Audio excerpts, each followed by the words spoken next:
আগামী ডিসেম্বরের আগে দেশে অন্যরকম বড় কিছু ঘটতে পারে। ইসি, সরকার, বিএনপি ভুল পথে হাঁটছে। এই ভুলের খেসারত জাতিকে দেখতে হবে।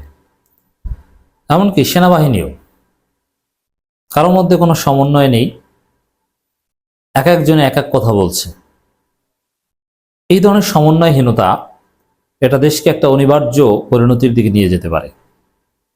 দেখেন, বিএনপি এসি বিস্ফোরণকে বোমা হামলা বলে চালিয়ে দিয়ে দ্রুত নির্বাচন আদায় করতে চায়। তো বিএনপি পাগল হয়ে গেছে, তারা যা ইচ্ছা তা করবে।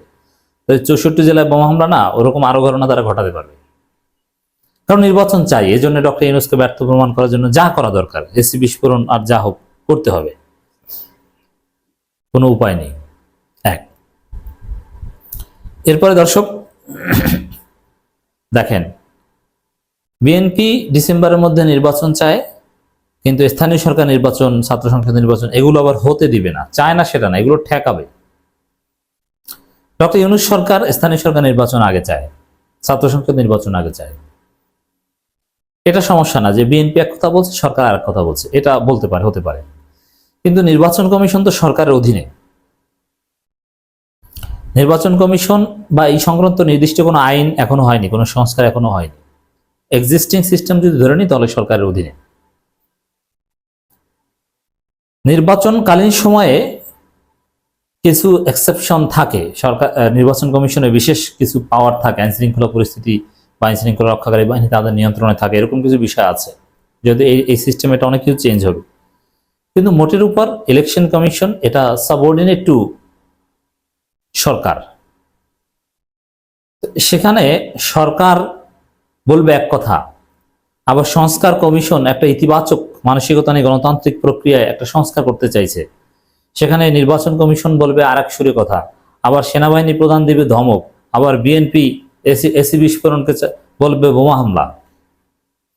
এর মানে সবাই ভুল পথে আছে, কোনো কিছুর মধ্যে কোনো শৃঙ্খলা নেই, ব্যালেন্স নেই। এটা দেশকে একটা অনিবার্য পরিণতির দিকে নিয়ে যেতে পারে।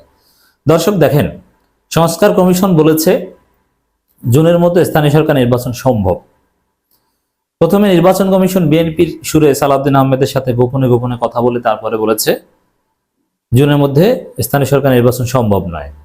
ঠিক আছে, যেহেতু সরকার বলেছে ডিসেম্বরের মধ্যে জাতীয় নির্বাচন চেষ্টা করবে সংস্কার না হলে, তাহলে জুনের মধ্যে সম্ভব না হলে ডিসেম্বরের আগে আর একটু পরে করা হোক।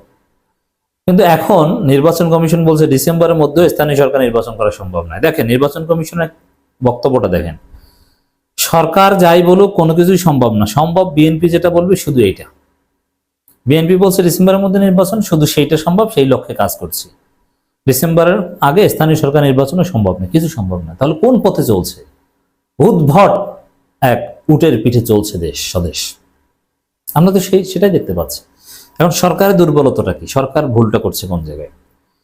সরকারকে এ বিষয়ে, যদিও ডিসেম্বরের মধ্যে নির্বাচন এটা সরকার ওইভাবে বলেনি, তারা বলছে রাজনৈতিক দলগুলোর ঐক্যমতের উপর নির্ভর করবে, কিন্তু রাজনৈতিক দলগুলো কিছুতেই ডিসেম্বরের মধ্যে নির্বাচনের বিষয়ে একমত হবে না।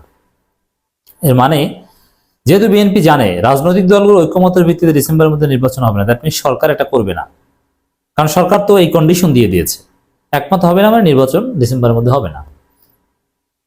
এর জন্য বিএনপি দেশে কোনো অঘটন ঘটাবে, তারা এসি বিস্ফোরণ টাইপের বোমা হামলা ঘটাবে, বিভিন্ন জেলায় জেলায় স্যাবোটাজ করবে, এটা আমার প্রেডিকশন। নির্বাচন কমিশন বিভিন্ন অযাচিত কথাবার্তা বলছে, উদ্ভট কথাবার্তা বলছে। নির্বাচন কমিশনকে এ বিষয়ে কন্ট্রোল করা বা নির্বাচন কমিশন সরকারের অ্যালাইনমেন্টে কথা বলবে, এই বিষয়টা সরকার করতে পারে, এটাও একটা ব্যর্থতা। নির্বাচন কমিশন সরকারের কথা চলছে না, বিএনপির কথা চলছে, এটা হচ্ছে সরকারের ভুল পথ। অর্থাৎ সরকারকে এই বিষয়টা কন্ট্রোল করতে হবে যে কোন নির্বাচন কমিশন। এখন পর্যন্ত নির্বাচন কমিশন নির্বাচন সংক্রান্ত আইন সিস্টেম কিছুই হলো না, কিভাবে নির্বাচন কোন পদ্ধতি কিছুই না। একটা নির্বাচন কমিশন গঠন করে ছেড়ে দিয়েছে, তারা এক এক সময় এক এক কথা বলছে, তারা বিএনপিকে সার্ভিস দিচ্ছে। আবার কি বলছে দেখেন, সব দলের কাছ থেকে দলিলে সই নিলে সুষ্ঠু নির্বাচন সহজ হবে। ফালতু কথা। সুষ্ঠু নির্বাচন হতে হবে বা এগুলো করবে না, এরকম করবে না, নিয়ম মেনে চলবে, এটা সবাই সই করে। বরং প্রত্যেক নাগরিক কোনো অন্যায় করবে না এ বিষয়ে প্রতিজ্ঞাবদ্ধ লিখিতভাবে। আপনি যখন নির্বাচন হলফনামা দাখিল করেন বা প্রার্থী হন, তখন তো অনেক বিষয় আপনাকে একমত হতে হয়। বরং আপনি যখন এজেন্ট হন বা আপনি যখন নাগরিক হন, ভোটার হন, তখন রাষ্ট্রের আইন কানুন মানার বিষয়ে আপনাকে ডিক্লারেশন দিতে হয়। বিভিন্ন ফর্ম যখন পূরণ করেন তখন টিক চিহ্ন দিতে হয় না যে আমি এই বিষয়ে এগ্রি করছি। অর্থাৎ দলিলের সইটি এগুলো কিছু না, এগুলো সব ফালতু কথা। বরং সিস্টেম ডেভেলপ করতে হবে যে চাইলেও কেউ ভোট চুরি করতে পারবে না। এটা ইসি ঠেকাবে, রাষ্ট্র ঠেকাবে, সেনাবাহিনী ঠেকাবে, নির্বাচন কমিশন ঠেকাবে, আইনশৃঙ্খলা রক্ষাকারী বাহিনী ঠেকাবে। কিন্তু এরকম কোনো কথা বলছে না, দলিলে সই, একমত, অমুক, এগুলো কিচ্ছু না। এই কথাগুলোই ফালতু। সদিচ্ছা থাকতে হবে না, সদিচ্ছা না, আপনি বাধ্য করবেন সুষ্ঠু নির্বাচনে, সদিচ্ছা থাকবে না।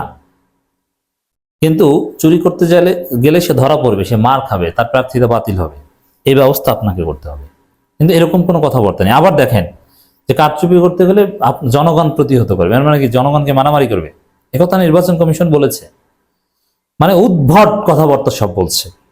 মূল যে জায়গাটা, যে না সরকার, রাষ্ট্র প্রশাসন মারাত্মক শক্তিশালী হবে, আইন শৃঙ্খলা রক্ষাকারী বাহিনী এতটাই শক্তিশালী হবে যে কোনো চুরি, যে কোনো অনিয়ম তারা ঠেকিয়ে দিতে পারবে, এরপর নির্বাচন করা হবে, এ ধরনের কোনো কথা কিন্তু বলতে পারছে না।